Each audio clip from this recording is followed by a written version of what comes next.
So next session is on the theme itself, and you have phenomenal speakers in this session, and none of them are from geospatial industry.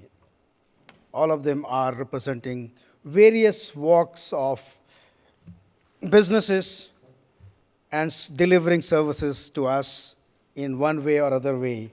And they are consuming the power of geospatial and location, and they are here to share with us what's happening in their industries, what's happening in those, what are the trends of those industries, and how they are transitioning themselves to prepare themselves to deliver their services better by using geospatial and power of location. So I hand over to you in a very young and dynamic colleague of mine, Ananya Narayan. All the data which you saw is being done by her, and she is one economist, and I'm very happy to hand over this session to her.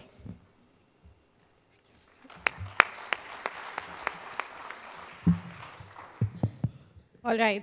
Good afternoon, everyone, and welcome to Rotterdam. So first of all, thank you, Sanjay, for the kind words, and to the previous panelists for explaining to us why do we have this theme today. So just expanding on what Sanjay mentioned, when we started thinking of the theme, Geospatial Caravan, embracing one and all, we started thinking, we have been doing innovative themes for Geospatial World Forum. We did AI, we did deep learning, we've done digital twins. But what is that one thing that brings us all together? What is happening in the industry? How is it that we can talk about all the stakeholders who are playing a very critical role in the industry today? With this, we decided that our theme for the session, our theme for the conference would be Geospatial Caravan, embracing one and all. The best part of this theme is that over the course of next 3 days, you would actually see this coming true across all programs. You would see that we have users, we have academia and research organizations, we have government bodies, we have national geospatial agencies, we have the private sector, we have students who are together coming to show you the value proposition of using geospatial technology. So with this, I would give a brief presentation. And then, as Sanjay mentioned, we have some very, very exciting speakers today. They are not from the industry. They are all users who can talk about how they are using the geospatial technology and show us the benefits that they have derived from using geospatial in their workflows. So when we start thinking about what the geospatial ecosystem looks like, of course, we have to keep us at the center. We are at the center when we talk about, when we divide us into different technology segments: GIS and spatial analytics, GNSS and positioning, Earth observation, sensors and scanners. But that is not where geospatial ecosystem is limited to. That is the technology part of it. But nothing can happen by just having technology in place. It's important to look at how that technology is being used, what is the value proposition it creates, what is the economic impact it brings to the world economy and society. So when we look at how geospatial technology is used across different business processes and workflows, there are varied examples.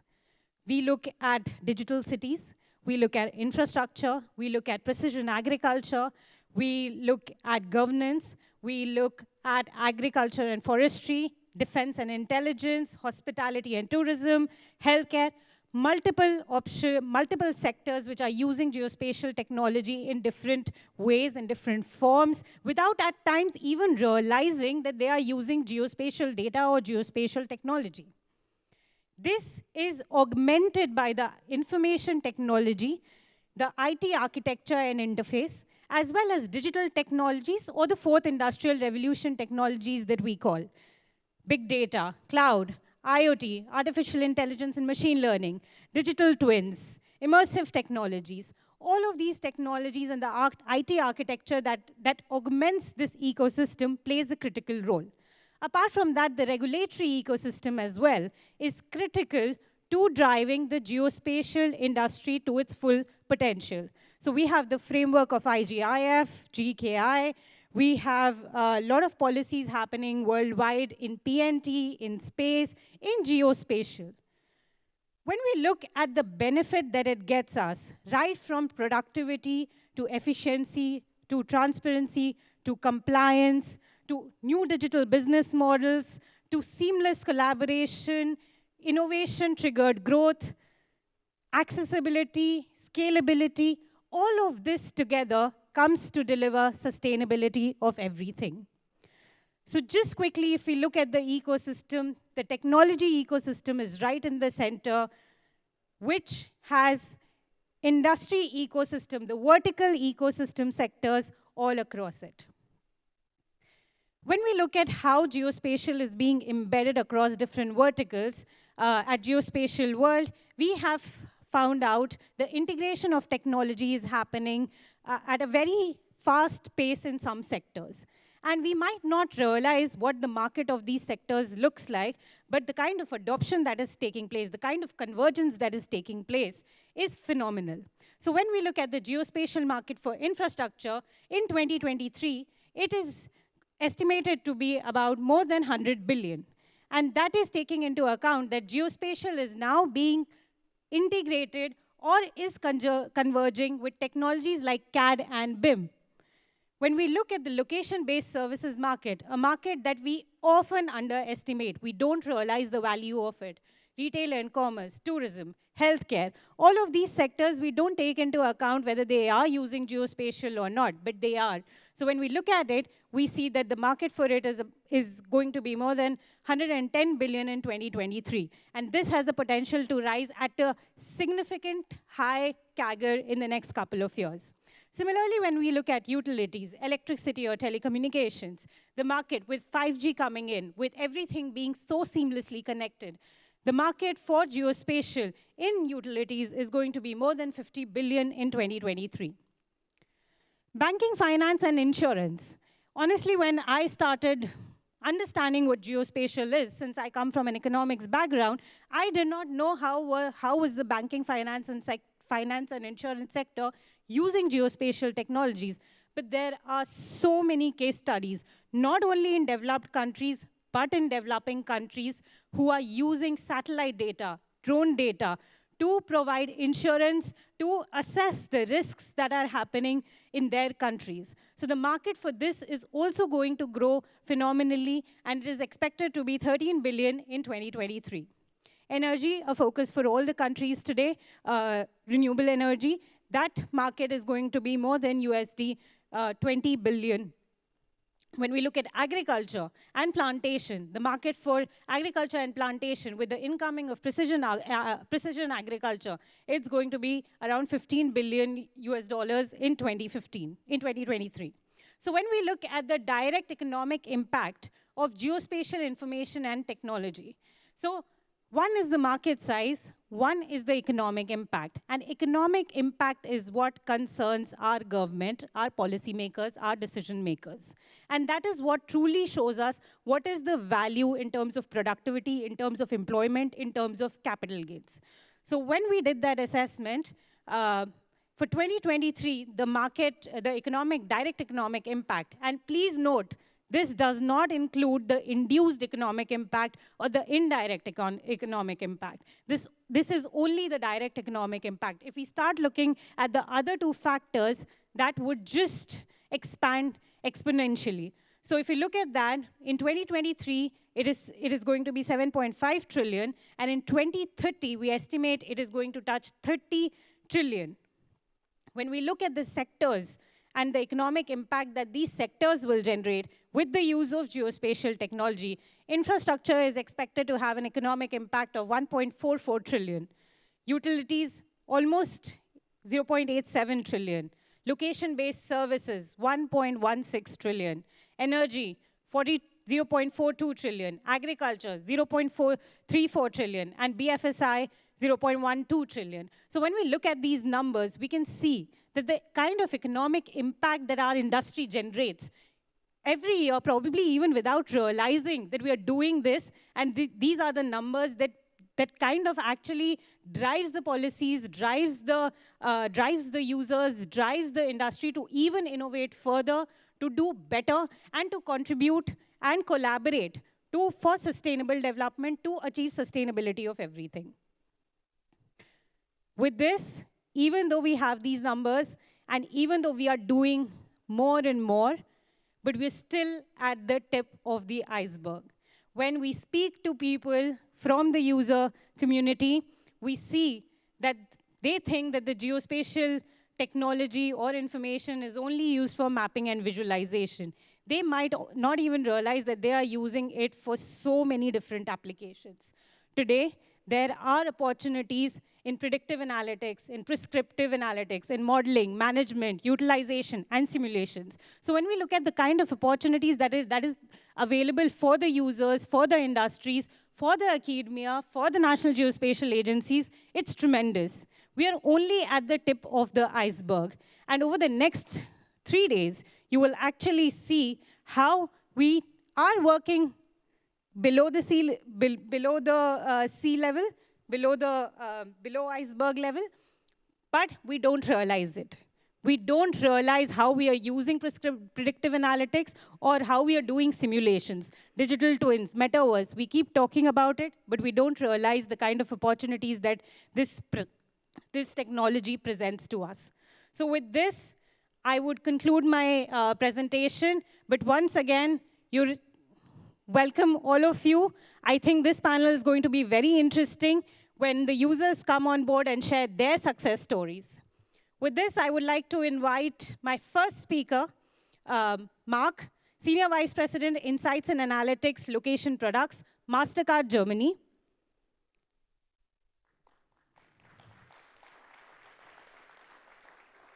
We have Sim, Vice President, Agronomy and Precision Agriculture, Saim Darby, Plantation Research, Malaysia.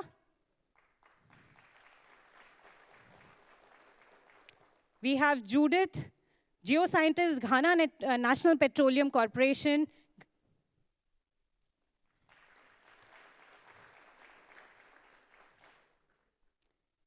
We have Kelvin, Divisional Director, Catastrophe Analytics, EMEA West South, Gallagher, UK.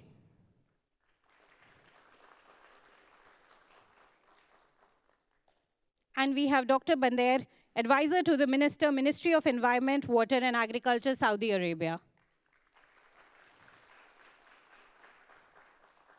We also have one panelist, Akshat, from Unilever. He will be joining us a little late, so we will introduce him then. All right, welcome panelists. The way this session is going to flow, we will have each of the panelists present their work in the geospatial industry, how they're using geospatial in their respective workflows, post which we will have a panel discussion, and we'll also open the panel to the audience questions as well. So with this, Mark, I would like you to please give your talk. Good afternoon, everybody. It's a pleasure to be here. It's my first time at this conference and definitely looking forward to learn so much more the next 3 days. I had some technology issues, so I don't have any slides with me, so you got to bear with me for the next couple of minutes, but I'll have another presentation on Thursday to show a little more. So MasterCard, and what has MasterCard to do with location intelligence, geospatial analytics, and all of the topics that came up in the previous presentations? I thought I'll bring a little bit of a different perspective. So let me step back a little bit. I'm responsible globally for what we call the services business in MasterCard. There is obviously what you associate with MasterCard and with payments data in general, the core business of connecting millions of consumers and businesses together with millions of cardholders. So there's payments, transactions being exchanged every single day, every single minute. What does MasterCard do with that? We have a whole services business, and within that services business, I'm responsible for our location intelligence. We use those millions of transactions, we cleanse them, we aggregate them, we actually assign a geolocation to them using various different services and technologies. But why are we doing this, right? We're really doing this to bring a lot of value to the ecosystem. The raw information in the payment network actually isn't that useful. There is a lot of noise, there is a lot of dirty transaction data.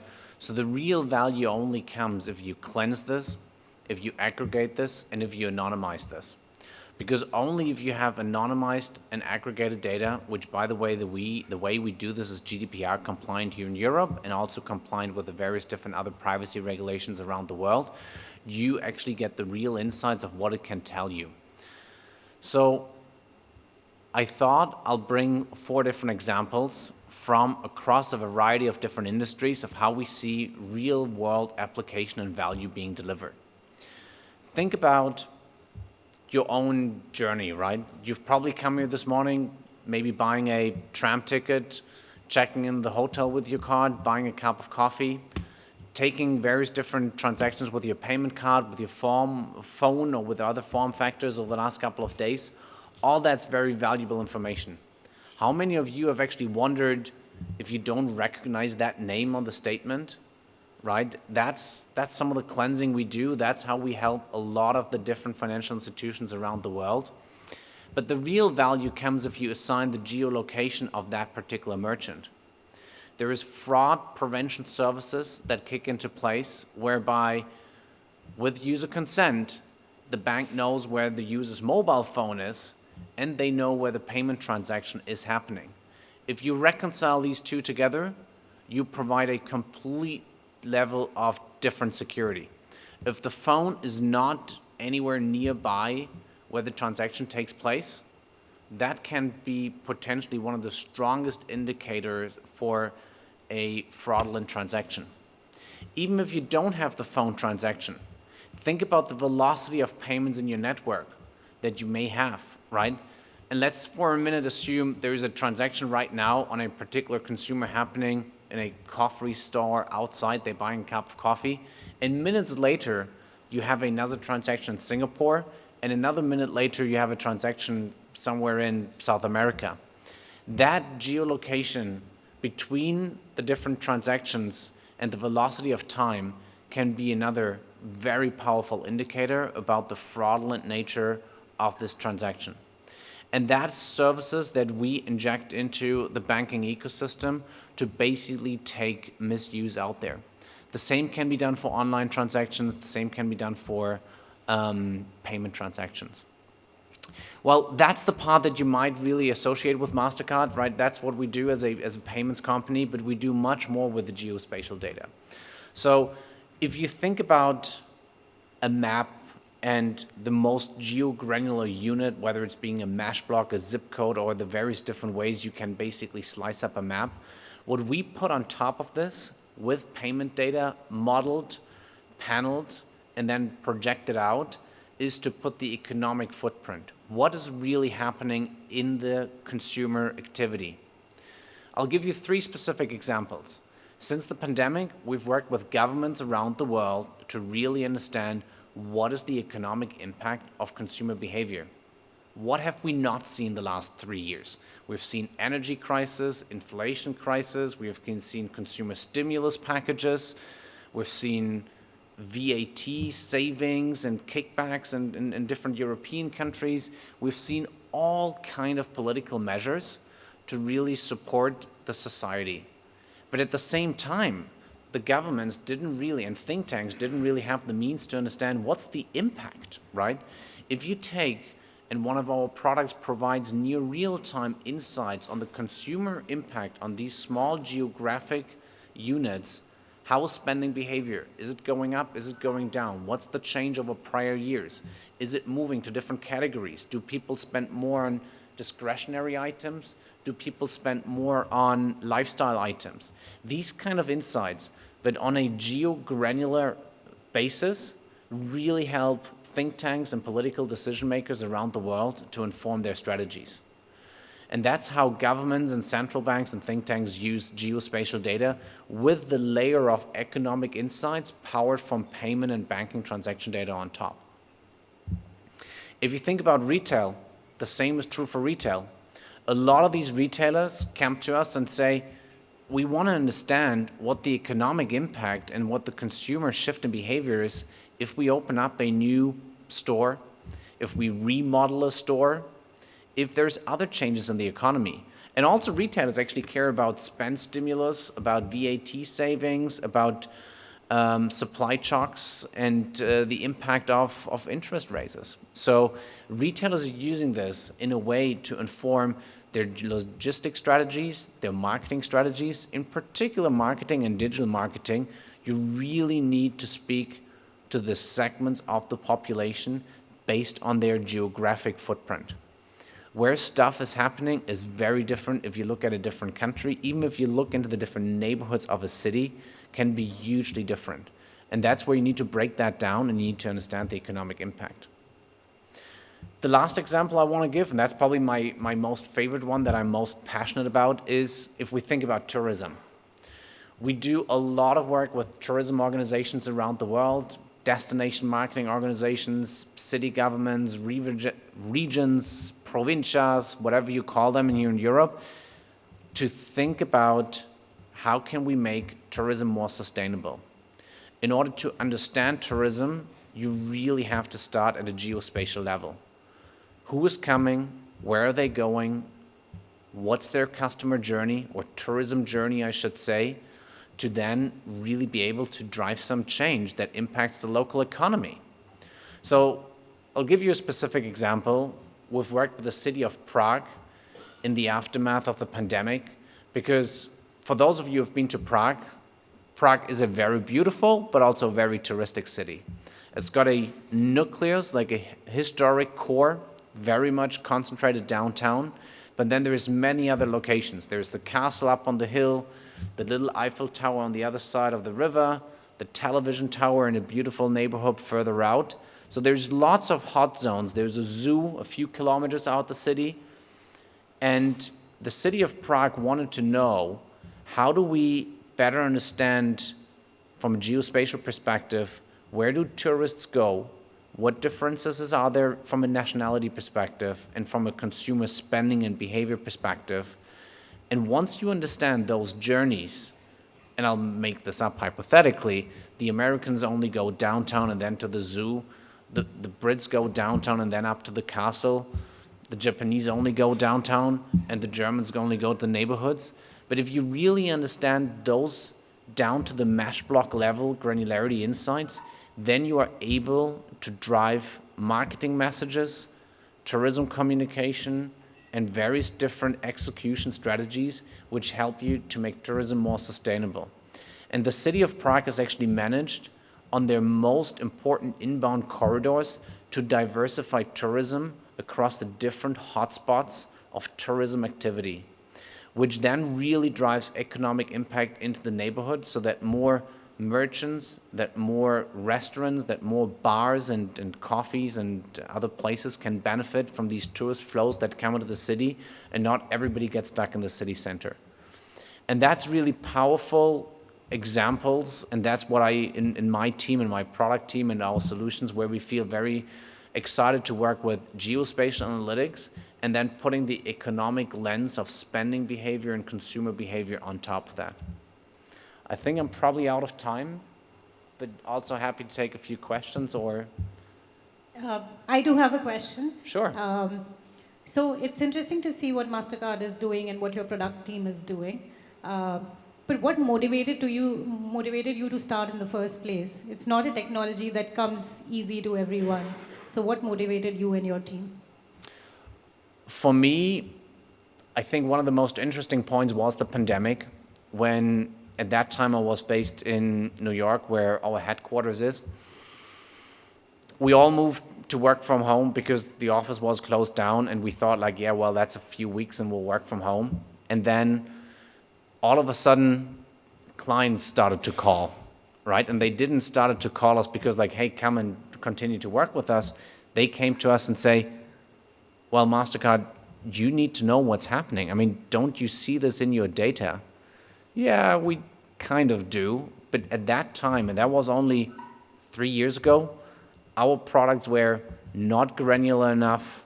They were not frequent and not near real time enough. So I had C-suite client members from North American retailers, governments, central banks coming to me saying, We want you to develop better insights, more to a geospatial level that we can work with.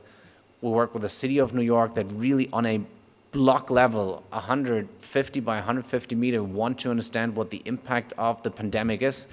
They rely on tax payments, right? In the US, you have general sales tax. There is a direct correlation between consumer activity and spending and the local tax economy. And they want this real time. They need to know what happened last week so that they get a feeling for how the economy is happening. They use a lot of other data sources, right? Ridership, mobility data, phone data, but also the consumer impact on the economy. So that was probably the moment that showed to me the potential of what that opportunity is if you use it at the right level of granularity, at the right level of frequency. Thank you, Mark. I think we'll take next questions during the panel discussion.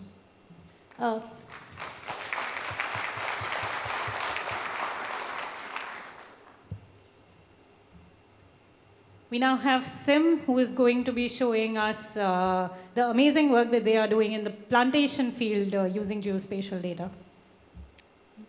Hey, good afternoon. So, Sim here from Malaysia. Okay. Slides up. So, I was told by Ananya that it's kind of rare to actually get a plantation company up to be in these forums, right? So, for a start, I'll have to do this. It's who are we as Sime Darby Plantations? Today, we are actually about 200 years old. Very old, low-tech organizations where we have global presence up to about 12 countries globally. We are the largest certified sustainable palm oil producer globally. And if we talk about, in our context, where I'm from, Malaysia,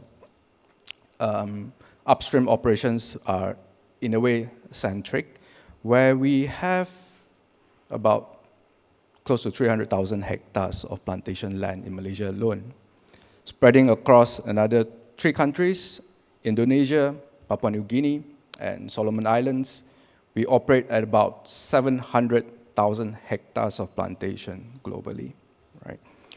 So to operate and survive a plantation company for 200 years, we have went through a lot of innovations to adapt to the modern days, from social, economic issues down to environmental issues.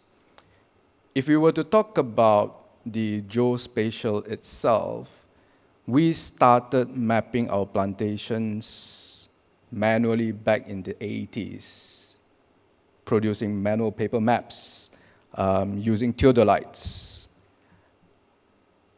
And things starts to get a little bit interesting perhaps in the year 2000s with the introductions of drones. We move on towards drone mapping, satellite mappings, and things started to really kick off recently with the advance of AI and ML. Before this, we've basically processed a lot of our maps, stitch our image from drones manually using basic detection algorithms, but we aren't actually able to increase our work at the scale that we want, right?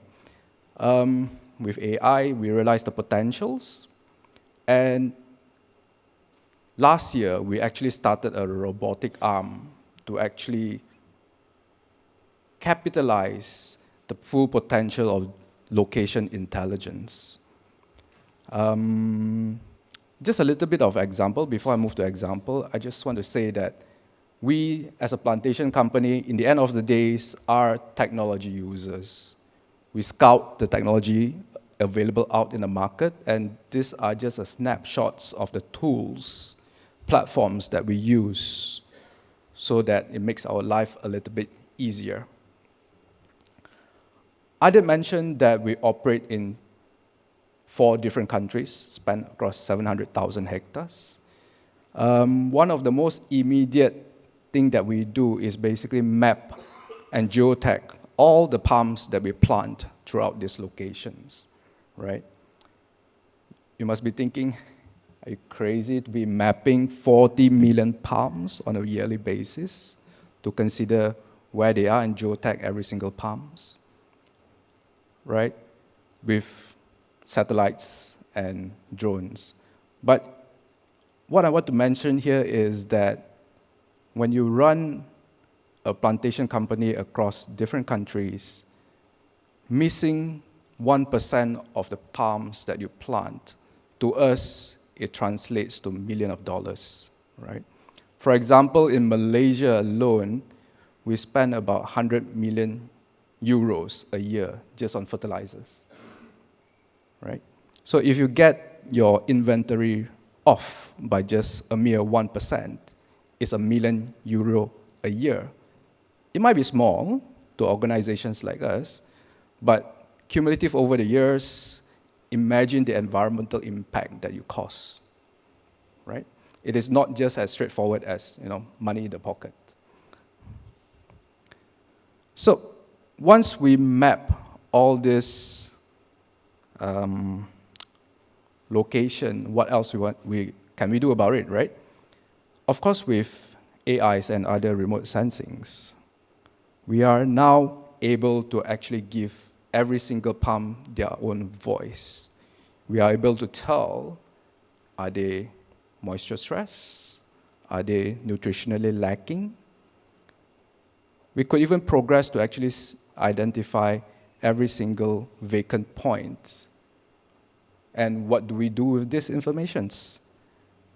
Of course, with the advent of drone technologies, we use it to deliver herbicides, pesticides. And by being able to map all your vacant points, you reduce your fertilizer consumptions, being able to precisely deliver your fertilizers and your chemicals to control pests and disease at the individual palm levels, we further reduce the environmental impact that we cause from our operations. Of course, all this information that we have collected has to be shared. But unfortunately, I believe everywhere in the global area, throughout the planet, where the agri regions suffered one thing lack from the townships, where you don't have a proper broadband coverage. To make this information available for where our upstream operations, where our planters operates, it's kind of a little bit pain. So for that, we do rely on a platform that enables us to share operations, data, operation insights in the form of dashboards and mobile apps, giving both offline and online capabilities. And of course, this we would have to thank Esri to enable this technology for us. I did mention that for us, we are 200 years old. Everybody is interested with reducing their global impact. And a couple of months back, we actually started, late last year, the company have actually announced the net zero commitments by 2050 roadmaps. And a few months back, we started off a LiDAR mapping projects to basically map out all our plantations to work out the total biomass stored as standing palms in the field, right? So this is just a snapshot. With that, we are able to actually quantify accurately how much carbon being stored as a standing palms in the field. We are still testing the best vehicle to be able to do this LiDAR mapping. As you see, it's just a guy with a backpack, LiDAR attached to him, running around. So we are still evaluating the best carriers to be able to do this kind of mapping.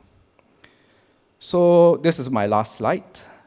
For us, what is important is that technologies has to be deployable at a scale. And for that, we work not only with startups, with academic as well, and of course, technology providers. And we have collaborators throughout everywhere in the world, starting from US all the way to Japan. And we do welcome if fellow colleagues here have something interesting to share so that it makes our use case a little bit stronger, right? So with that, thank you.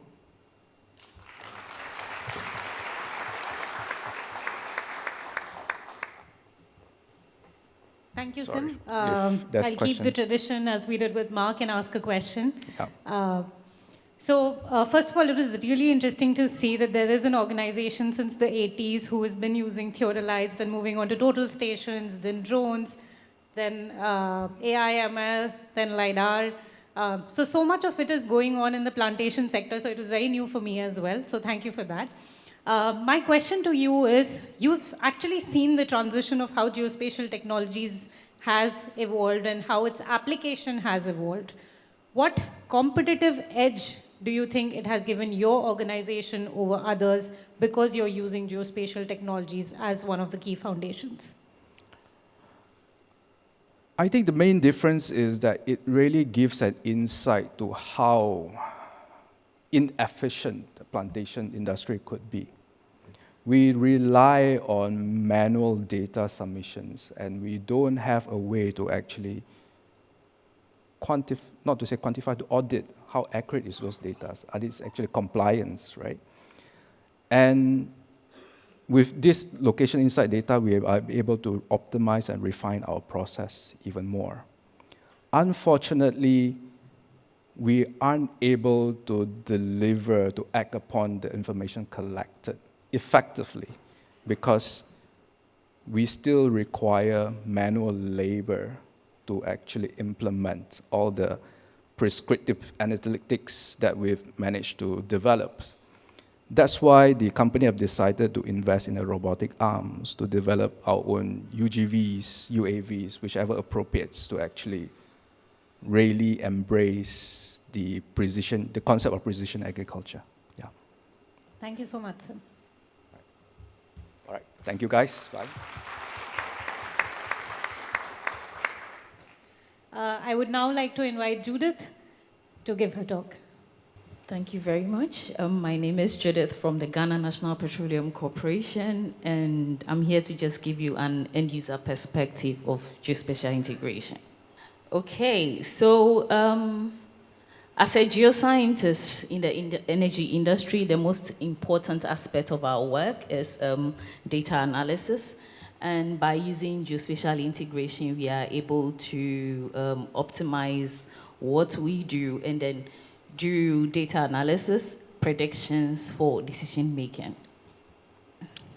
So basically, in our industry, we incorporate location-based data and technologies into a simple user phase for efficiency, effectiveness, and decision making.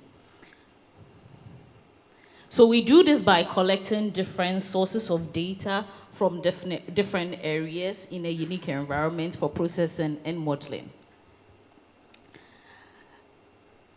So the most abused technology that we use in our industry is the GIS. I would say positive abuse, because the basis of everything that we do is based on GIS. We use it in our data manipulation, we use it in analysis, and we use it in modeling as well.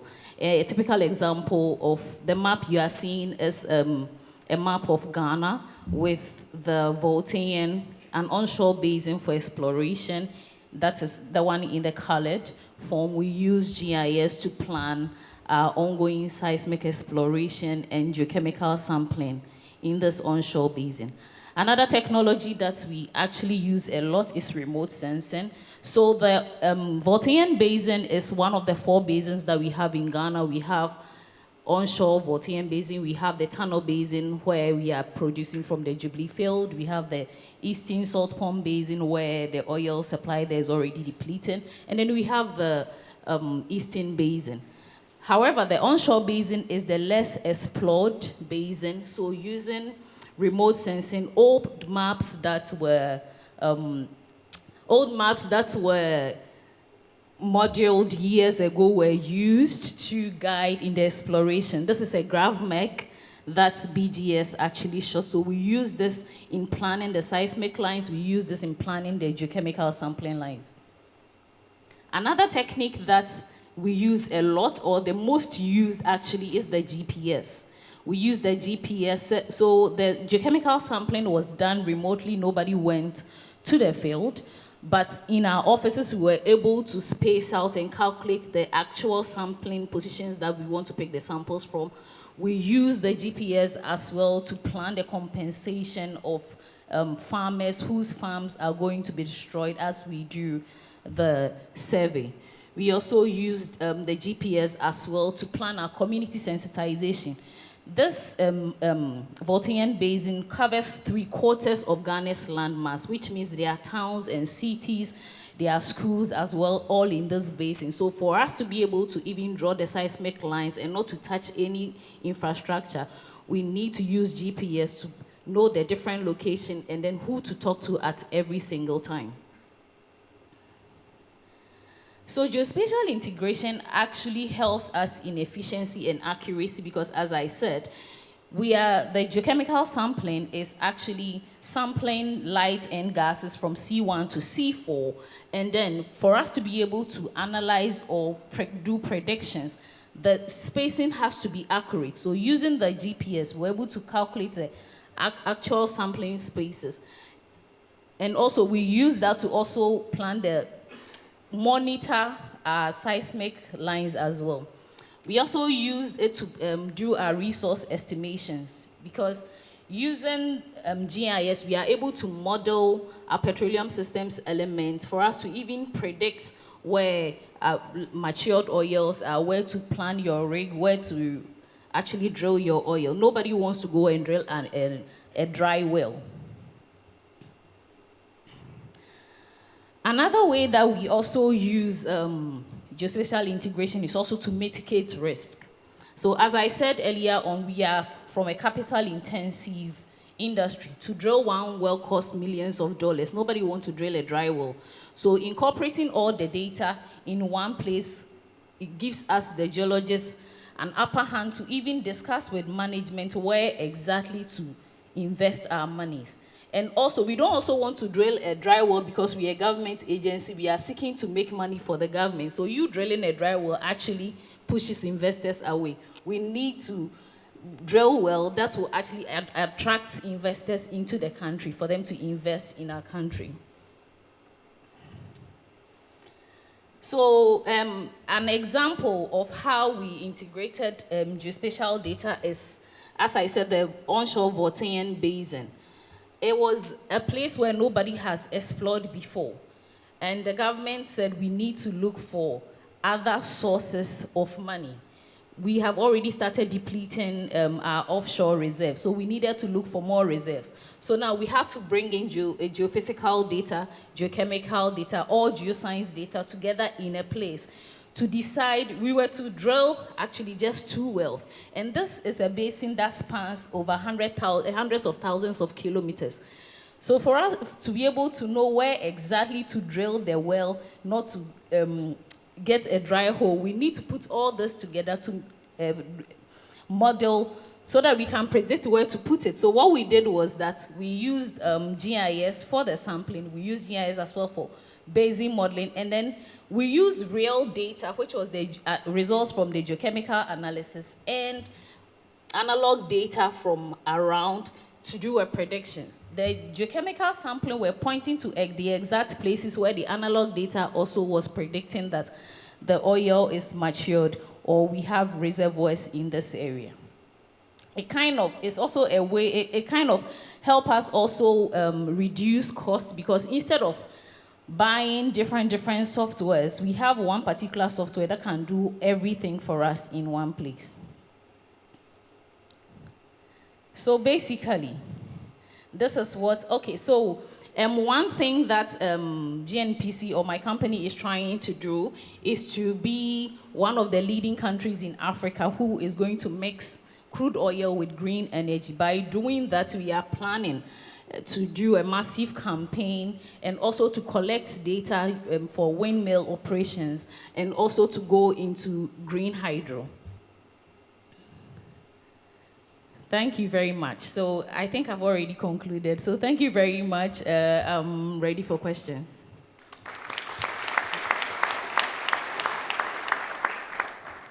Thank you, Judith. It was an interesting presentation, a field that I'm not very well aware of. But it was good to see how you're using geospatial technologies, the 3 geospatial technologies that you mentioned. So as you might have seen a little bit, heard in the earlier talks, the geospatial technology is advancing at a very rapid pace. Yeah. So how is it that you keep yourself and your team updated with these geospatial technology innovations so that you can move forward from, I believe you said predictive, so you're already there. So from predictive to prescriptive analytics. Okay, so how we are going to keep ourselves updated? One, coming to a conference like this is an avenue for you to get to know more different technology and how geospatial integration is advancing. So going for conferences and also inviting consultants and then people who are in the geospatial field to come and educate us where we are on the different technologies that are advancing. Yeah. Thank you. Thank you.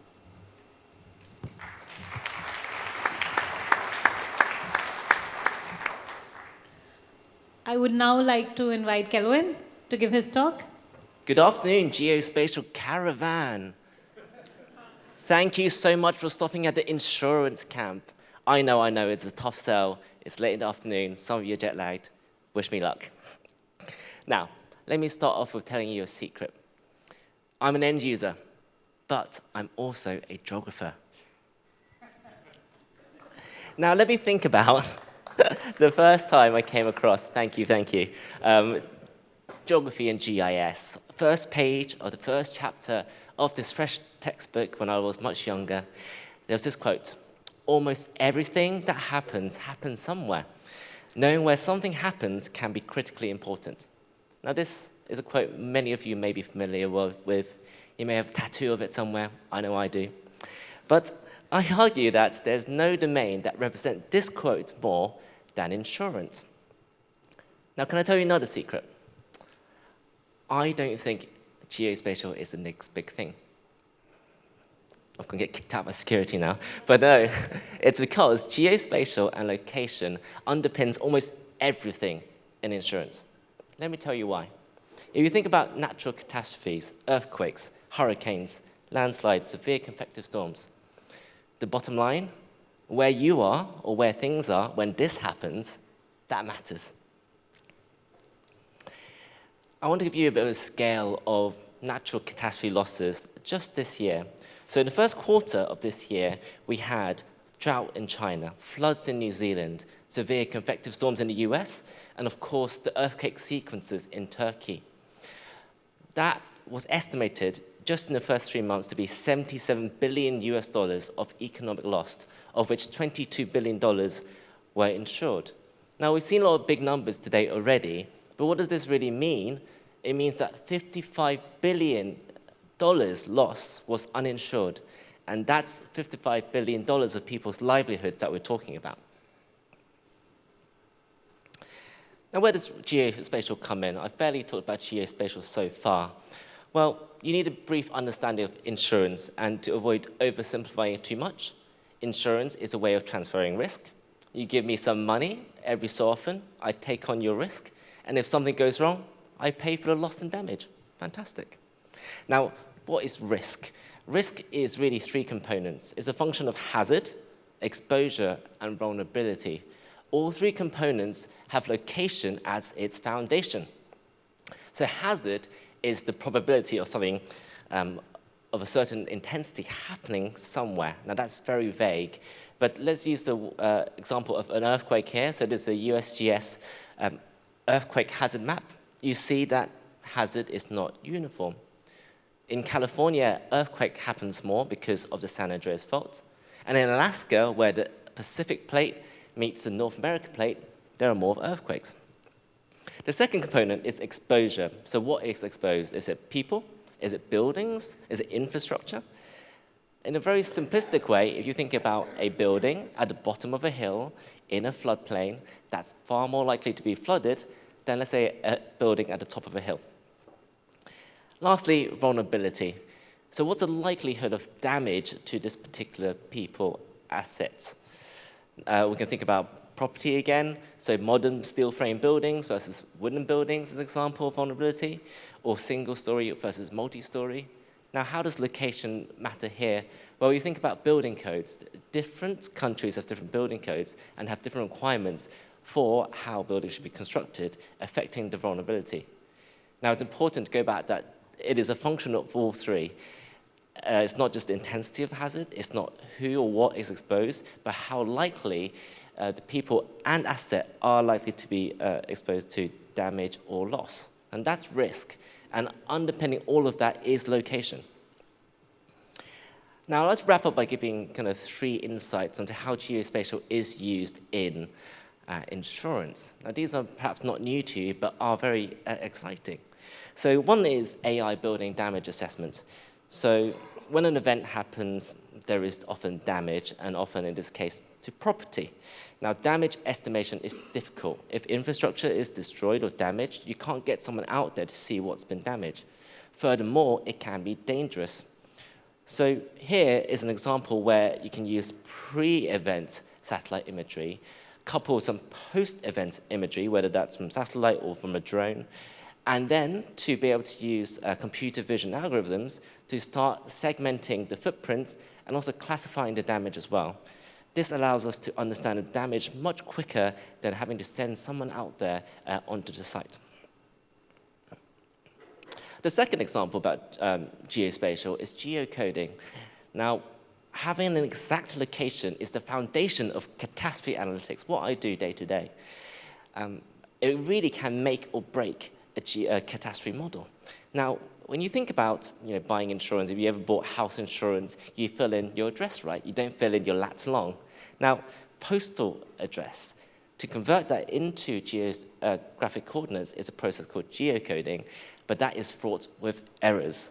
Now, looking at this, we've got 3 examples here. We see, highlighted in yellow, postal code is in 3 different places in an address. And even in the same country, in Japan, you can have 2 different ways of representing the same location, but using 2 different formats and 2 different scripts and alphabets. The last thing I want to mention is, of course, climate change, and I'll be remiss not to mention it. We know that climate change is increasing the frequency and severity of many natural perils, but the science is complex, and there isn't consensus out there. There really isn't. And what's interesting about climate change, that it's not affecting all perils equally, and it's not affecting all geographies equally either. So the same peril could have a different impact depending on where it is in the world. And our confidence in our understanding also varies because there are some competing drivers which we don't know about or simply cannot model right now. And you can see how confident we are about the different kind of perils out there. As such, in this increasingly uncertain world, we can no longer use the past to inform the present. So, for example, if there was a house that you know has never been flooded ever before, would you underwrite it as an insurer? Maybe, or maybe not.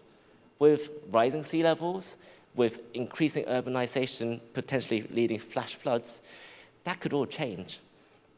But one thing we do know in this world of uncertainty is that knowing where something happens is just as critically important as ever. And geospatial plays a critical role in helping us understand climate change and, most importantly, protect vulnerable people from these increasingly and more severe natural hazards. Now, that was my whistle-stop tour of insurance. No more secrets to share, except that if you want to learn more, we do have some publications online, as well as we do engage with some academic institutions via the Gallagher Research Centre. And also, if you're interested, there's also the Royal Geographical Society Disaster Risk Management Professional Practice Group. And if you've got a shorter name for it, please do let me know. I've been Kelvin Wong. Thank you.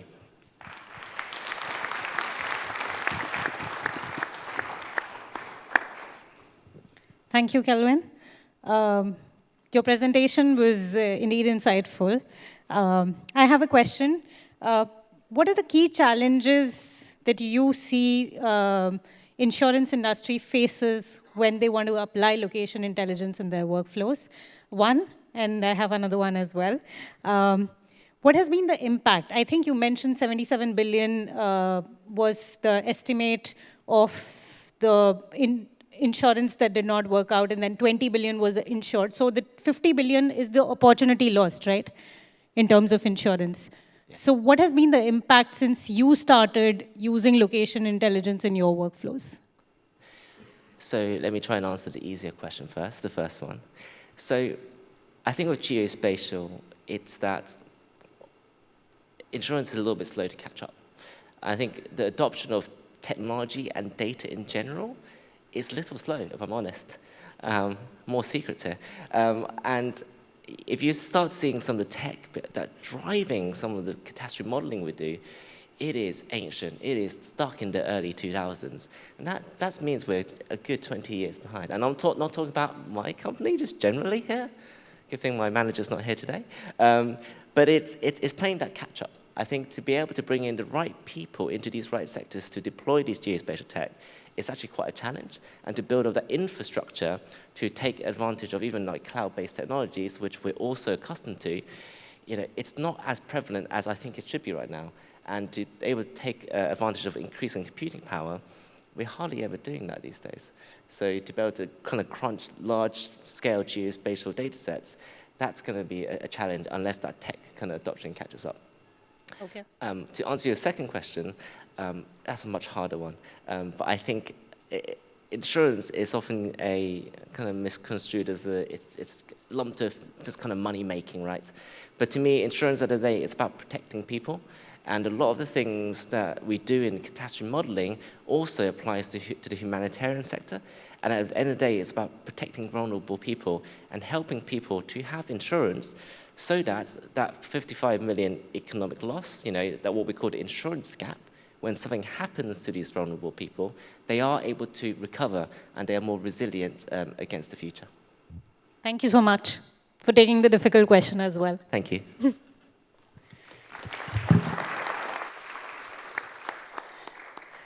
We now have Dr. Bander to give his talk. Thank you. It's my pleasure to be here today to talk about one of the cases of use of geospatial data in the environment. But before that, I would like to give an introductory about in Saudi Arabia. Saudi Arabia about 2 million kilometers square and almost a desert. And in 2016, it has been released a vision. It's called 2030. And the environment, it is one of the pillars of this vision. Also, after that, it has been established a ministry for the environment with agriculture and water. Also, a few years ago, it has been released a new strategy for environment. When we come to the implementation with the ambition of a mega project in Saudi Arabia, one of these mega projects, it is Saudi Green and Middle East Green. So the geospatial information, it is a core for the implementation of this strategy. It is a core for all the projects what we have. So has been started the implementation of this strategy on the government, and was in parallel on all the environment subject.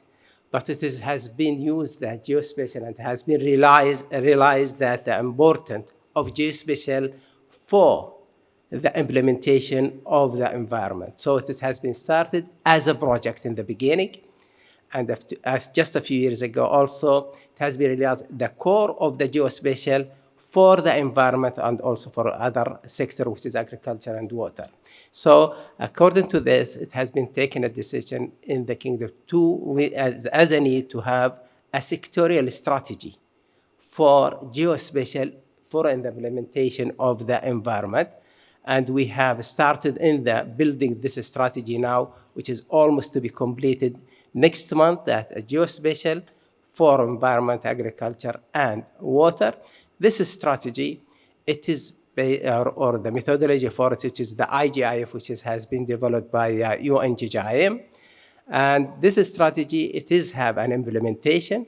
The aim of this strategy, it is to have the sustainability of the continuation of the implementation of the sectorial strategy, plus the unification of the effort in the geospatial in case of the multi-project, which is there are some duplication on it, or also there is no unification of the data.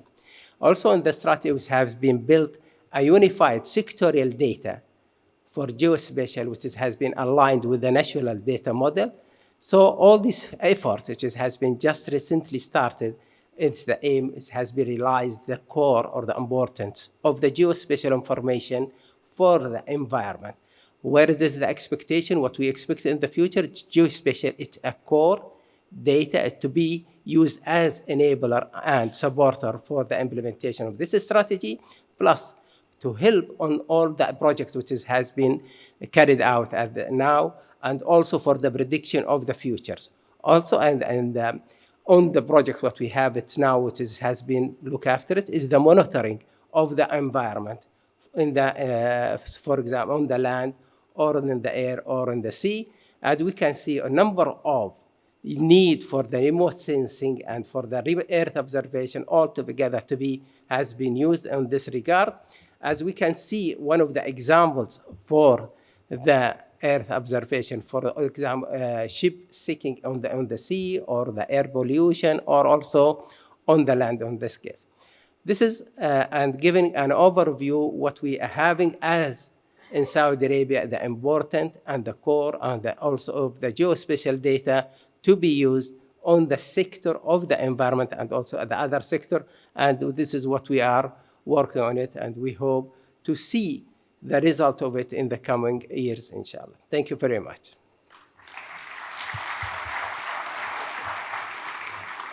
Thank you, Dr. Mandir. So the strategy is released, or it'll release? The strategy is expected to be finished or to be completed next month. Okay. And it will be available to be shared actually for who is needed to look at it for sharing experience. Yes. And is it going to be an integrated strategy across all sectors, or is it just going to focus on environment? The strategy which has been developed, it is for 3 sectors. It is the environment, agriculture, and water. And it is aligned with the National Geospatial Strategy. And it is aligned with the sectorial strategy for environment, agriculture, and water. All right. Thank you, sir. Thank you.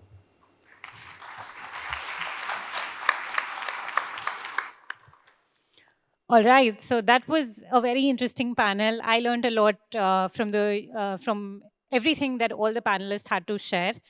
So a big round of applause for all our panelists. I'm not sure. We now have Akshat with us. So we have Akshat, Head Customer Strategy and Planning, Unilever, with us now.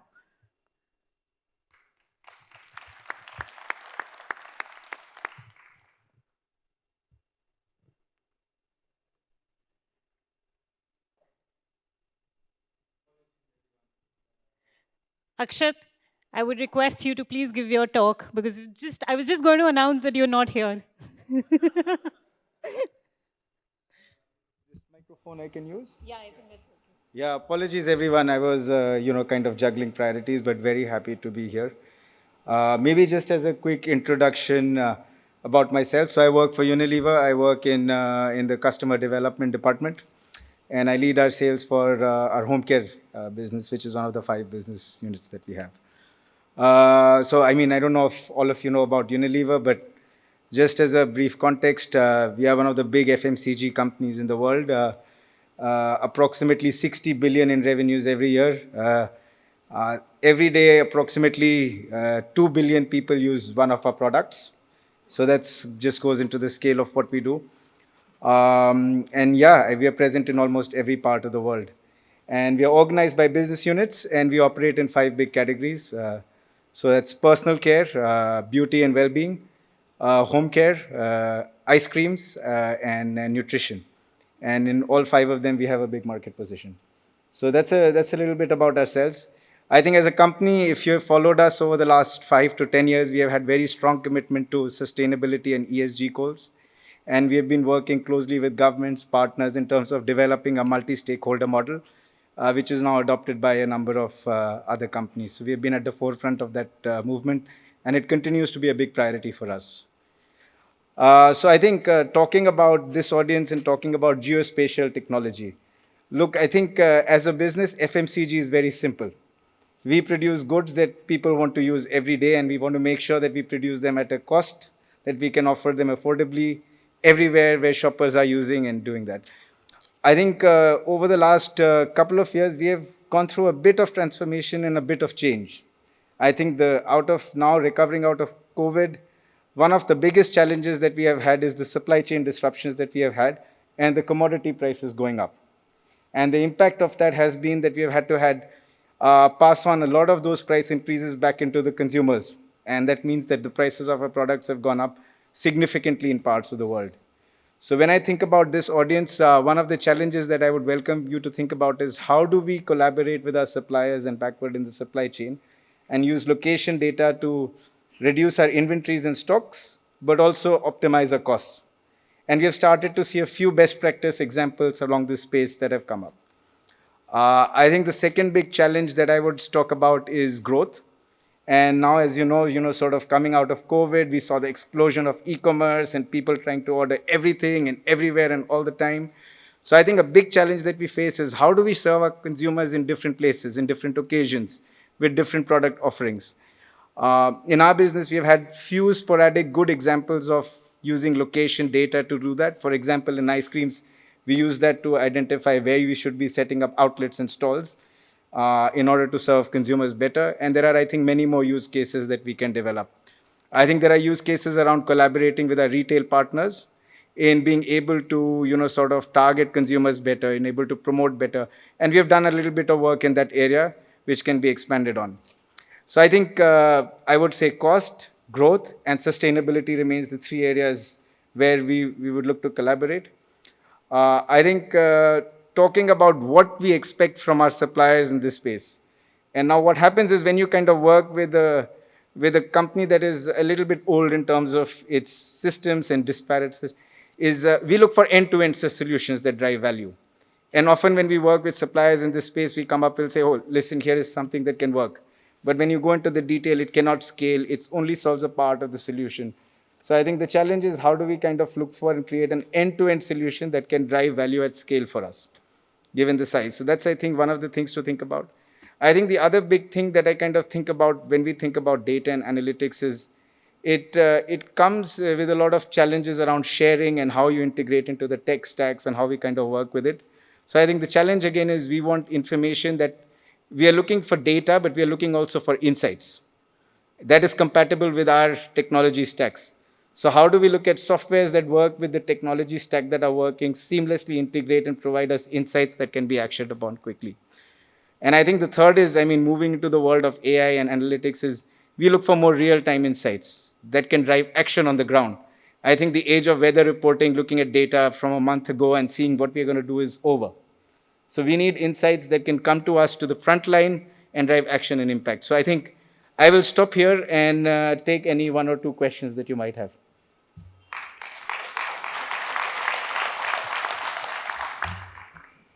Thank you, Akshat.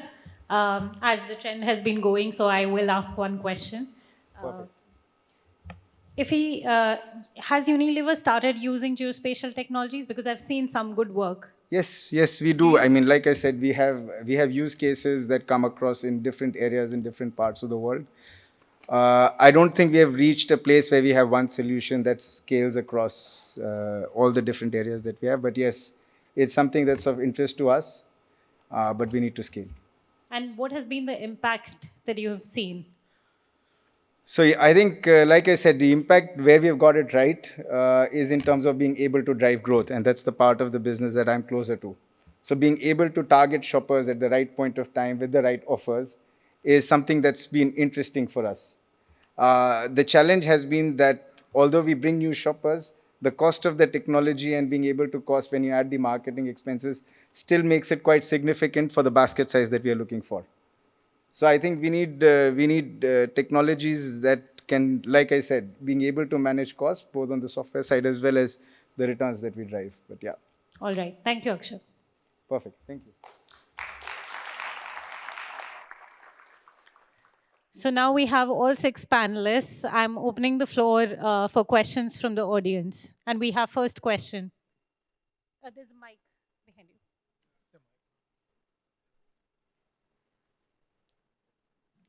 So thank you at first for the invitation. I introduce myself. I am Mohammed Amin Berhaim, Head Department of Geospatial Application Development and scientific methodology from the National Center of Remote Sensing and Mapping in Tunisia. So thank again for the invitation. My questions are to Mr. Sim. So first, in the slide you showed about the measures and the histograms assessing the health of the different pumps. Are you using like drones, UAVs, equipped with multispectral cameras? That's the first one. The second, how do you do to validate the results? I mean, you are talking about a higher granularity, spatial granularity. Have you got like in situ devices like IoTs, etc., to make like this fusion of data and make the accurate analysis? And finally, you talked about you used SRI like ArcGIS Enterprise solution. We know all that's not a free solution. So can you give us like insights about the return of investment of using such solution, especially in such a higher scale? We are talking about 40 million pounds here. And thank you.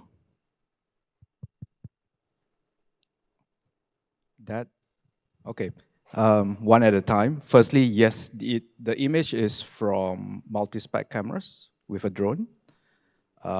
Naturally, it's a mica sense, right? That's the most economical multispectral camera out there. Second question is that it is actually a ground validated data that I've shown. What happened is that we have agronomic programs where we actually dedicated a plot of fields where we put in different rates of fertilizers over years, and we constantly measured the vegetative growth. So we kind of overlap those images with those kind of areas because we already have the vegetative growth data, right? Together with the leaf nutrient data and whatsoever. Of course, the whole key of us doing this is because we acknowledge there's no way for us to physically measure every single tree. So with such drone technologies, photogrammetry, deciding the canopy coverage will be the closest things we have once we successfully correlate that to the actual ground measurements. If I may, the last question. To be honest, it is expensive, as you rightfully put it, and we have not even talked about scaling the servers to support those platforms. It is still something that we are trying to figure it out in terms of the infra. I'm sure for international organizations being corporate, different countries have different regulations. So to scale it to different countries, it's a tedious task, especially different countries have different data privacies or protections policies, right? To us, I don't mind sharing, is that we are seriously looking into cloud solutions where it will totally enable you to scale different countries at the same time, rather than different countries have their own servers, they have their own data centers. Yeah. So I hope that answers your questions. Right. Thank you, Sim. Do we have any more questions from the audience? Yes.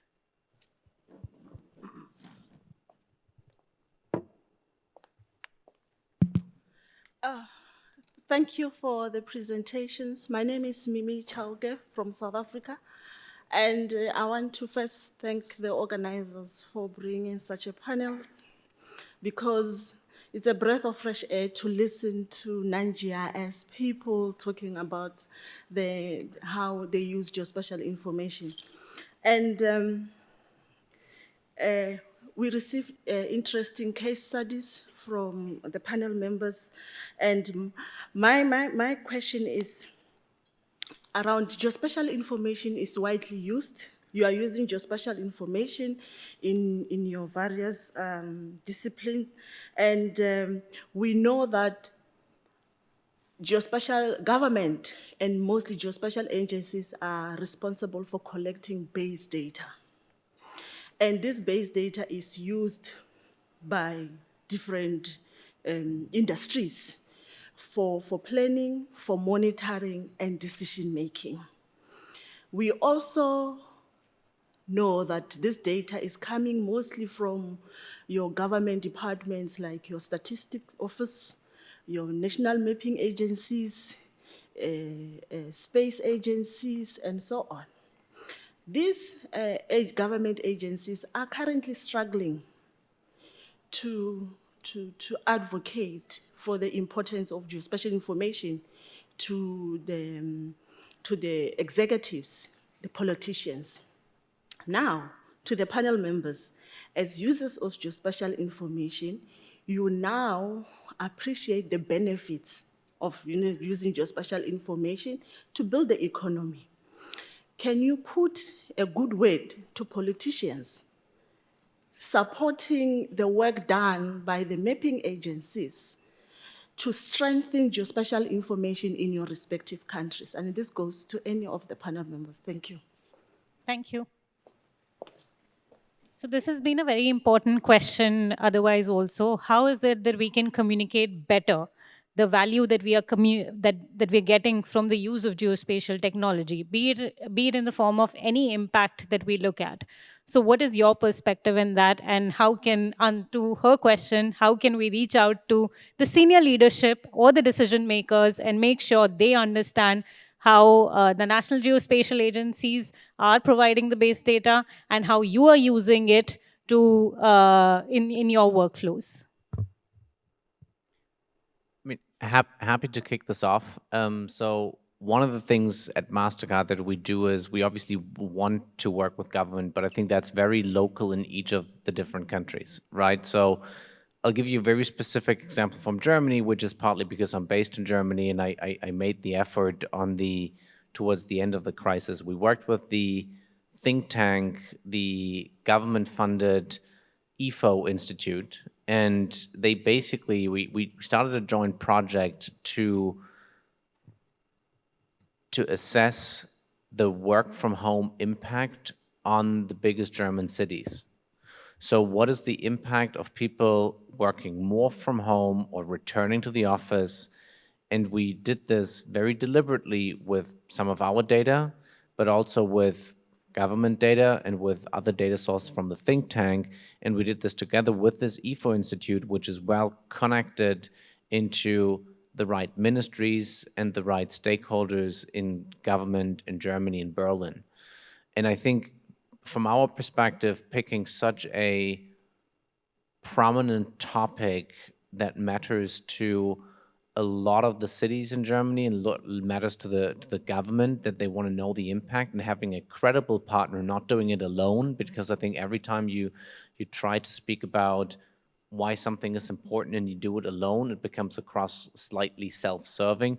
But I think doing it in partnership with maybe government-funded institutions, think tanks, or other stakeholders, I think is really important in my mind. Thank you, Mark. Anybody else would like to take up? Okay, thank you very much. So I see our industry as the cash cow for the government. So the government expects us to find resources that is going to generate money for the government. So to be able to do that, you need to invest in whatever technology that would help us to find the resources for you, the government. So we actually put it to the government, this is what we need for us to be able to find more assets or find more oil for you. So you need to invest in what's the tools that we need to get you the resources that you will fetch you your money. So that is what we do, basically. We are always in constant communication with the government. Thank you. Thank you for that. First of all, big love for national mapping agencies. And since I'm from the UK, shout out to Ordnance Survey for those out there. But in all seriousness, in some cases, some of our clients will cross Europe, Middle East, and Africa.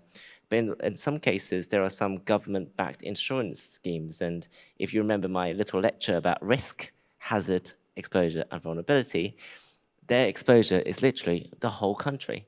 So what we would often get is literally building footprints for the whole country. So in essence, the starting point for any of these government-backed insurance programs is geospatial data. So they do already value, in some places, geospatial data at government level. Just adding to what is the question, is how the geospatial data to be available in the national country. First of all, I would like to comment that the national agency, they are responsible in two points. Number one is data as a provider, part of it. The second, it is the regulator and to help the others how to produce it. Because of the other data, it is other agencies' responsibility, or they are produce it.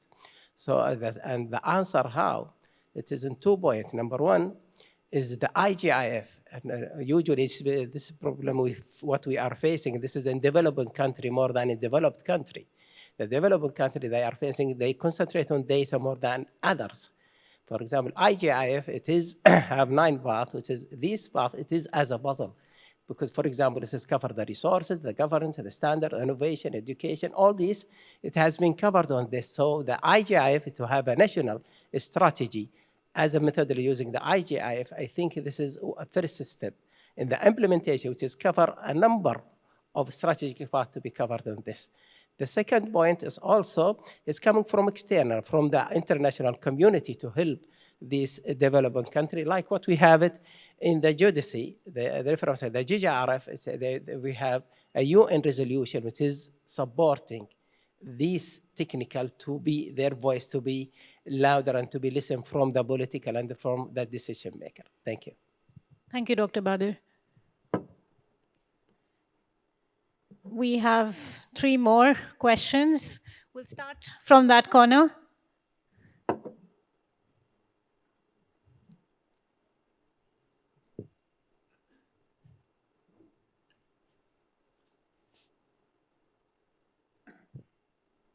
This feels a little too tall.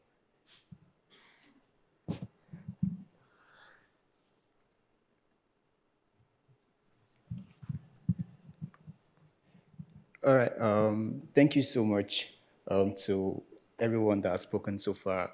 The presentation was like very, very insightful. So thank you for the conversation. I'll first like to introduce myself. I'm Babatunde Aremu from Nigeria. I'm currently an Erasmus student studying masters in Geospatial technology in Munster, Germany. And I'm also the founder of the Geospatial Hub. So particularly, I have a question for Sims. What you do is quite interesting in the... You're not very all right, thank you. So what you do is quite very interesting regarding the agriculture, because I find it very interesting, basically. So you said you have a problem, basically, with leader. You said you have someone that like mounts the leader probably on his back and walks around the field. So for me, it's a little bit confusing because looking at the fact that you use drone technologies, you could just simply mount the sensor on a drone and achieve the same results like more effectively. So I really don't understand why you have to mount the sensor behind someone's back. Yeah, that's the question. Thank you.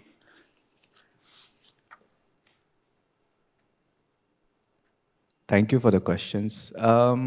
I do understand it can be a little bit of an oxymoron to think that we decide to mount a LiDAR to somebody, right?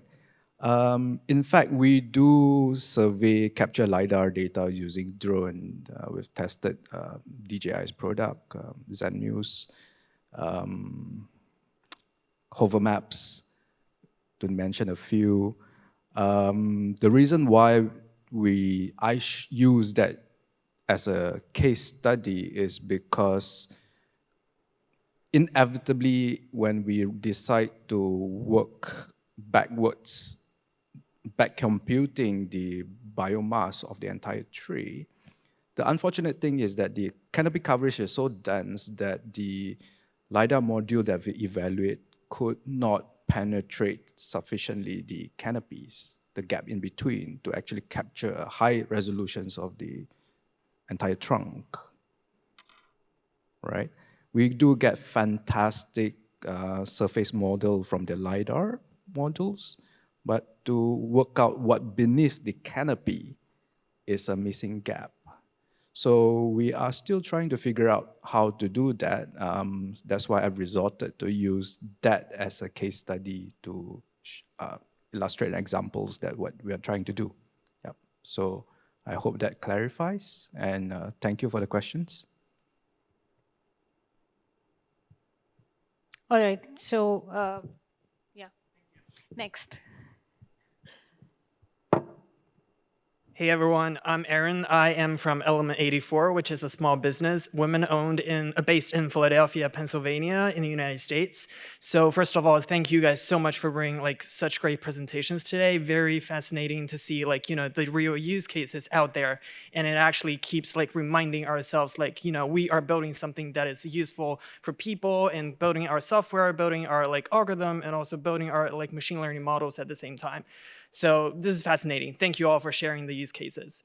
So my question is about using the machine learning models and using the machine, those especially on satellite images. So for example, Mr. Sim, you shared about applying machine learning models on the precision agriculture field of study or this kind of industry. And also Mr. Kelvin, you mentioned about using machine learning to detect to do basically change detection pre and post disaster, which is great for evaluating those and doing analysis for protecting the vulnerable population. So I think all these are really good impact. But usually what we get from getting the model running is to have some ground truth labels to get the model started. And sometimes it can be hard to scale up for that kind of effort. So I wonder if you guys have encountered such either heavy lifting kind of difficulty or challenges, or how you managed to solve that. I'd be interested to hear more. Also, if other panelists here has also applied machine learning models on satellite images and faced similar issues before, I think it'll be interesting to hear your your takes. Thank you. Thank you for that question. So that particular illustration I showed you was actually from a 2019 data set that was, I think, has almost 1 million buildings over 12 countries with 6 different perils. And it's all annotated, and it was actually produced as part of a competition to try and get people to produce better models. And I think that's one of the biggest hurdles, right? Actually getting that data. That is actually fully annotated to actually then produce those models, train them, has been fascinating. So since 2019, you see more and more of those models coming out. And I think that data set is still being developed. So you can have a look into that and see if there are kind of opportunities there. So from our end, I will have to say that sadly, manual labeling, annotating the data set, it's still required. Even when we spoke to our collaborators in the academia, we have no ways around it at the current moment, including even the most advanced YOLO version 7, you still got to manually annotate it. And how we do it is, in the end of the day, employ massive amount of interns to help us label it. So that's the reality, unfortunately. Yeah. Would any of the other panelists like to add on to it? No. Yeah, I mean, like a quick comment. I mean, I think I see that. That's why I had to smile. We see the same in transactional cleansing. It's not so much satellite data. It's just other raw amounts of data and a lot of noise that comes through the system. It's there is a huge labor component to this, right? And there is, I also currently don't see any simple way of getting rid of this. I think we're getting better at this, right? But I think there's always new and changing complexity where you need that human factor to get the ball started, right? And then I think then you can put the machine learning models on top, you can put other algorithms on top, but I still see that to get to a minimum critical size, you need that human factor. We can have your question.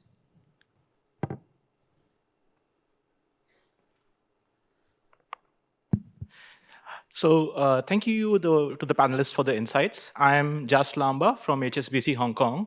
My question is to Mark and the other panelists. Just building on the previous question, how do you deal with IP location masking when you discuss the fraud use case of fraudulent activities, where the transactions could be at size, the IP addresses where there is an asserted effort to mask the location from where the activity is being done. It could have similar challenges in underwriting in actuarial models, or anyone else who deals with IP masking and location masking.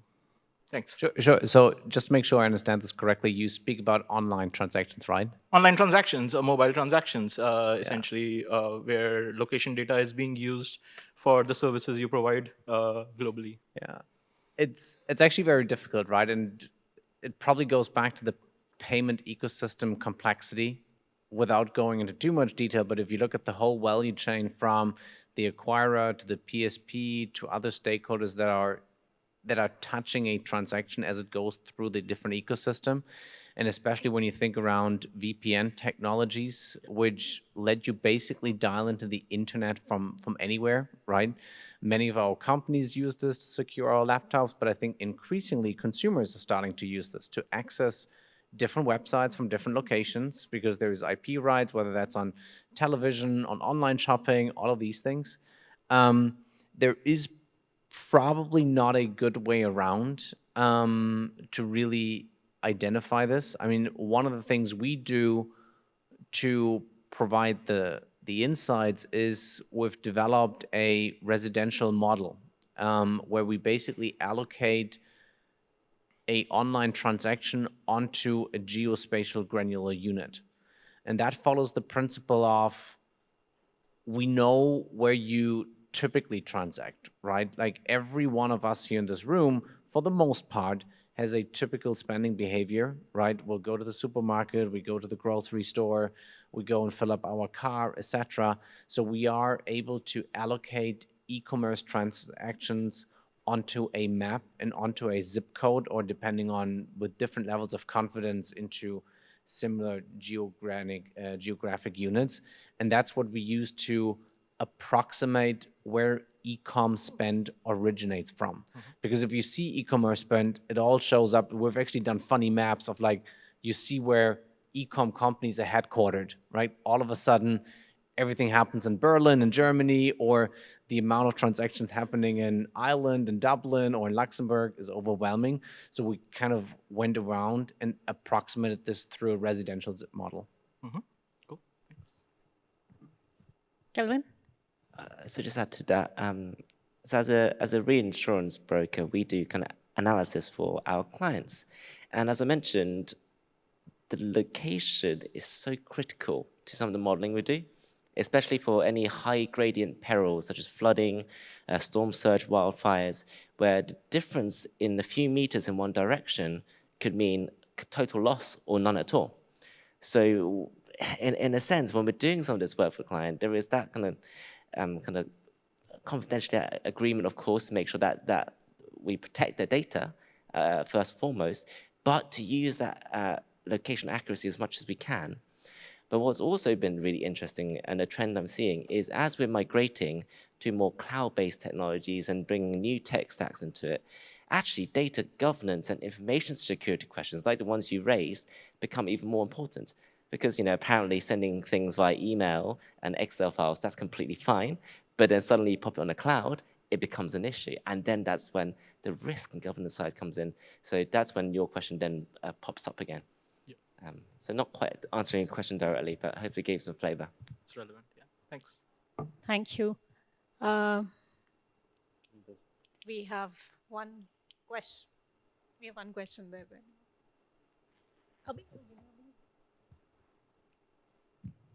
Good evening. My name is Chandru. I'm from Blue Sky Analytics. It's a deep tech climate intelligence firm based out of Netherlands, US, and India.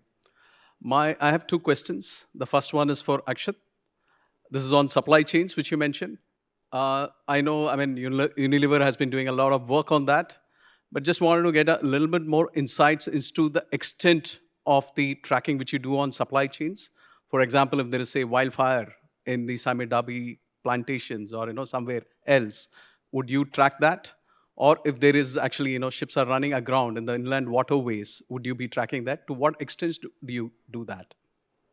So thank you for the question. I don't think I am fully qualified to talk about everything that we do on supply chain. But I can say is that in terms of tracking things like forest fires and whatever, I think a lot of onus of that lies on our suppliers. And we do put compliance and guardrails and systems and processes in place to make sure that is in place. But for a very good reason, we want our suppliers to do that work and ensure that we are always compliant to the regulatory standards. But I'm sure if you talk to our procurement colleagues or colleagues in supply chain, they'll be able to shed more light on that. And the second question that you asked, could you come again on that? No, that was the question. That was more about actually supply chain disruptions and to the extent which you track that. And I think you gave me the answer that it's not actually how extensive it is. But more about wildfires and the ones about, say, inundations or the kind of ships running aground in inland waterways, which can have a cascading effect. Because you mentioned that you also wanted to actually track it almost on near real time. So how are you doing that? That's what was interesting. Again, I think tracking of ships and inland waterways from our perspective is also more relevant to track in terms of, first of all, because of the nature of our products, we rely less on sourcing across the world, and it's more local to local sourcing. So I think the reliance on international waterways is less from shipping finished goods, but I think on raw materials and commodities it does impact. And I'm sure we do tracking and a little bit of hedging as well in that area. Understood. Thank you. My second question is to Dr. Bandar. Congratulations on the great work which you have started and doing now in Saudi Arabia. Just wanted to know that, as part of the water ministry, do you actually kind of quantify the water bodies or, track the pollution in the water bodies currently? Currently, there are a project which is going to be carried out for all these activities. This is the answer, which is maybe in the coming months, there will be an answer for this. Okay. Thank you. Hello, everyone. I'm Vishali Dikshit. I'm with Geospatial World, working as Regional Director Americas for Americas region. Thank you. This is the best panel one could have in terms of justifying the theme of the conference, which is Geospatial Caravan, Geospatial Industry and Technology Embracing One and All. My question is, we have often heard this skilled manpower as one of the challenges that the geospatial industry is facing, and we have talked about it at different forums. I want to know from the user side, any one of you at your workplace, do you also see this as a challenge when you have to have people who know and understand the importance of geospatial technology and how they can use in their own processes? So anyone can answer on this. I think this should be valid all across because you have different users. Exactly. So is your question about the importance of kind of geospatial skills in the workplace? The skill gap. Manpower. The skill gap, in a way. Is there a skill gap with respect to geospatial technology in your industry? And if that is so, how do you address it? Okay, can I try and answer this? What's interestingly, if I was looking around my cat analytics team, I'm not the only geographer. I would say maybe 60, 70% are from a geospatial background. And actually, in the industry, that geospatial set of skills is increasingly more valued because they understand how to deal with geospatial data, because it is special. It's not just any other data. But maybe my argument is that it's not the geospatial skill sets there, but those geospatial professionals lack other skills, such as some of the harder tech skills or data skills out there, which will make them a more well-rounded professional. Yeah, I think that depends from my perspective and what I'm seeing with our customers around the world. It depends hugely on the industry, right? Depending on who you speak in terms of government and certain think tanks, I think there is certainly enough manpower and enough skill because it's specialized. You talk to the retail community out there, it depends really on to what kind of like the level of sophistication and data analytics in general, I would say.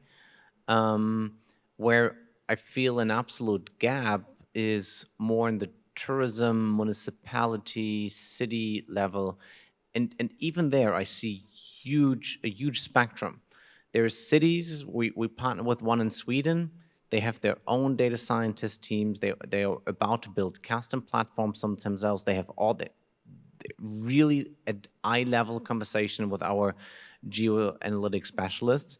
And then there's other cities and other countries across Europe where we'll need to start very basic, right? Because they don't have the investment, they don't have the resources, they don't have the skills.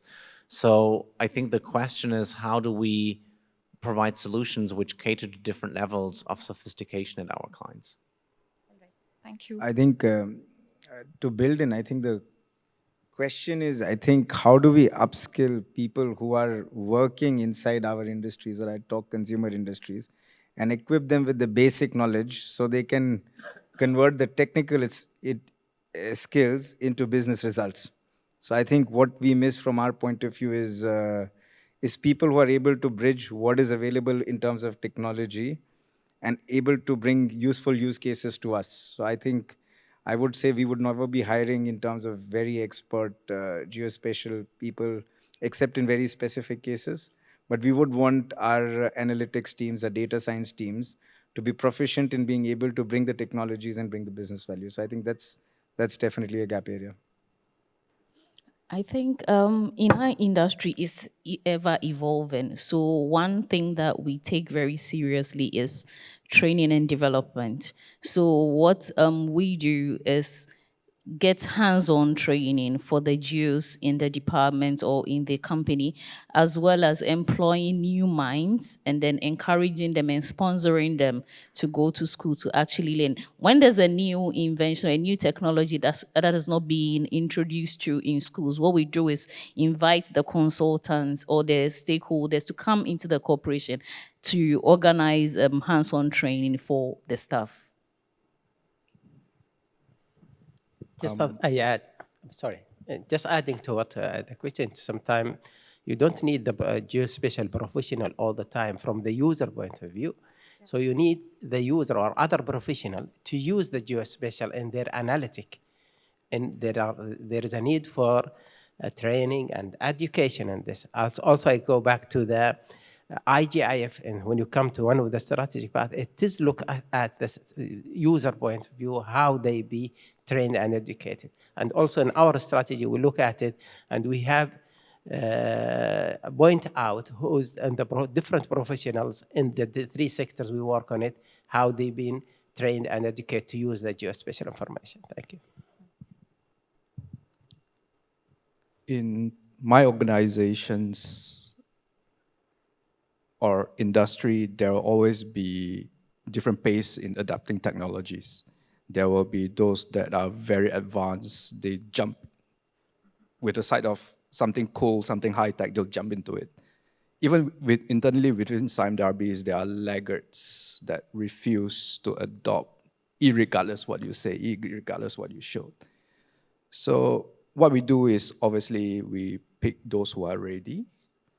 We work with those who are like-minded, and we start from there. And yes, engagement, like what Judy mentioned, engagement, teaching them, upskilling and exposing them to the technologies is the only way to go. But we would tend to leave the laggards to the last and work with those who are like-minded. Yeah. All right, thank you. Thank you. Now we have the last question of the day from the audience, and that's Mark. Well, good evening. Can you all hear me? Good evening, and I just want to add to the caravan of thanks for your use cases, because it really does give us a lot of energy to know that how the geospatial information and technologies are being used for practical applications. My question is for Kelvin, the silent geographer. You had started your presentation, I think, or one of you started a presentation with the everything happens somewhere. That was you, Kelvin? How about some when? So my question to you is, as a purchaser of insurance, I guess I'm wondering whether the industry is actually applying geospatial and temporal techniques to understand exposure of overlapping policies, not so much fixed assets, but assets that move, people, cars, and other things like that. I would imagine that that would be an area that you'd be interested in as an insurance provider. Could you comment on that? Absolutely, and time is such a critical dimension that I couldn't squeeze into my 7 minutes. But if I was to give an example of an incoming tropical cyclone, a hurricane is about to hit Florida, let's say, and I, as an insurer, are insuring some ships in that area. If I was to be given information on this incoming kind of peril coming, and I know that it is a certain size that could damage potential ships in the area, I could even forewarn them and tell them to get out of the way, as a simple example, or even telling people to move out of their properties or to reinforce the properties as well. So time is a critical factor in everything we do, especially in the kind of event response kind of area. Now, with time then, becomes a problem with geospatial data, because geospatial data is sometimes scarce or just non-existent or very vague. Whenever you see an event, when you hear or understand what's going on, you get a very vague understanding at first. And then over time, you get more accuracy. But you need to know as soon as possible what is your exposure, because what you don't want to happen is, let's say in this area, I insure 10 very high-value properties, and if I pay them all out, I don't have enough money in my coffers, and I become insolvent. And there are a lot of regulation nowadays and compliance to avoid that happening as well. But time is very important. To be able to have geospatial information early and quickly as well is a very important part to what we do. So if I could follow up briefly, and maybe I can bring Mark into this. So I have a digital twin of a city. It's 4 in the morning. You're the insurer of the property. Pretty clear understanding of what your payout would be if something catastrophic happened. What about 9 a.m. when autos are in the garage and people are in the building at their desks and the dynamics change dramatically? Do you envision a future where that kind of information flowing from different sources could be used to understand the risks at various times during the day of a place? Because to me, I don't think actuarials apply anymore. I think it's all about understanding the moment to moment. If you could comment on that, and maybe Mark, if you could add to that. I know there's a privacy concern there, but I mean, maybe I'll go first, and then, because I'm not much of an expert when it comes to risk or exposure or how to assess that. I mean, other than having my own policy at home, but certainly from a economic spend impact, right? I mean, we can break this down into certain time intervals. We're actually doing a piece of work with the Greater London Authority on understanding what is happening in different parts and different boroughs of London by the hour, right? A lot of cities are interested in the night economy or the twilight economy of what happens there. And once you see in an aggregated, and that's why we have no privacy concerns at all, right? There is no PII data in every individual card. And if you aggregate this up to bigger cell sizes, it's totally privacy compliant, and you still get the same message, right? Because the answer or the question is, how many people are there at a certain point of time, right? So we can, if you think of a map, right, you almost show like a heat map of during the time of day of different activities. So I think you could feed that into very well into underwriting or into policy assessment, but I think that's probably more your business. Thank you, Mark. And I think there are opportunities, but I think right now, if I think about some of these models which consider motor and time of day, they're very crude. They do consider it at a very high level, but simply because there could be so many different policies, and to consider all those different kind of alternatives is actually quite difficult computationally. And to start feeding all of that in would take a lot of, I guess, power to kind of crunch through. So certainly in the future, there will be opportunities of that. And then that would certainly probably reduce premiums for individuals, because if you know that, your car is often safe somewhere, then, you wouldn't be as much of a risk. But I think it's a little while away until we get to that point. Thank you. Thank you. So as we are nearing the end of this panel, I would request all the panelists to, in a concluding remark, let us know what is your expectation from the National Geospatial Agency or from the industry, which can improve the integration of geospatial in your workflows. What can we do better? What can the industry do better? What can the government do better? As a closing remark. I'll start with something it actually came up on the panel, something very tactical. The geocoding, I'm not sure who brought this up. I mean, we deal with this a lot, right? We're in many countries around the world.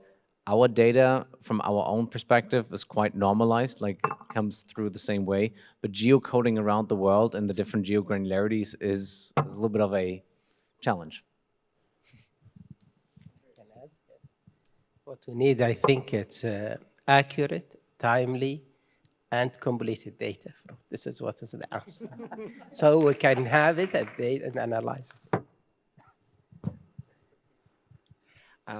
My request is to teach the insurance industry about standards, data standards, that is, not ethics, that is. So I don't know how much you know about catastrophe modeling, but there are about 2 main vendors out there, so 2 big players out there, yet they don't play along. And if you think about and another secret here now, I'm telling you a secret, a standard catastrophe analyst would spend 70 to 80% of the time transforming moving data, cleaning data. That is such a waste of time, simply because the industry can't agree on a single schema. So when that data comes in, we have to manipulate it and change it and twist it to the perfect shape for one vendor model. And then when we run another vendor model, we have to do the same again. So simply put, teach them about schemas. There are initiatives out there to try and get industry standards. That has really not got the traction that it's got to. So yeah, please teach us about schemas and data standards, please. Thanks. Judith. Okay, so I would say keep evolving, because back in the day, we used to have paper seismic, but now we sit behind our computers and then do computer modules. So I would ask you to keep inventing more technologies to make our work easier for us. Akshay? I think what you said touches a chord.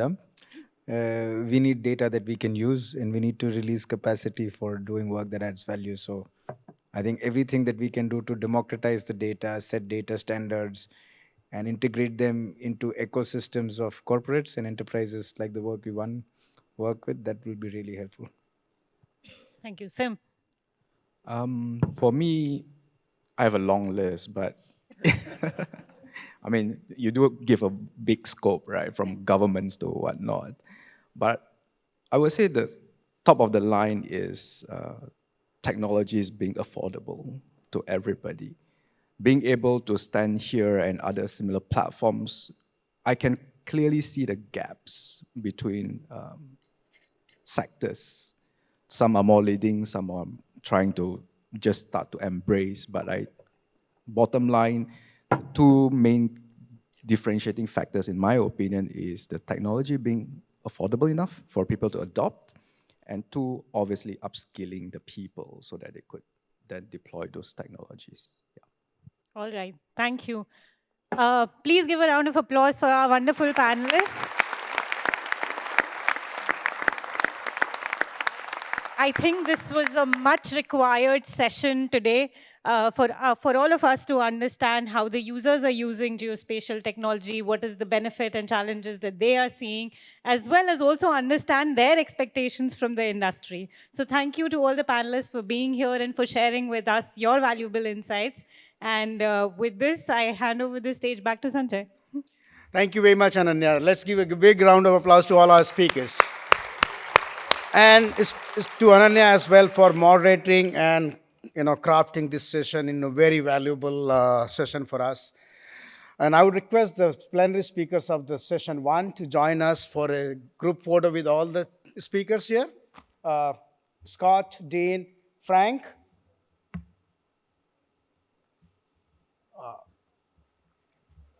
Yes, Frank.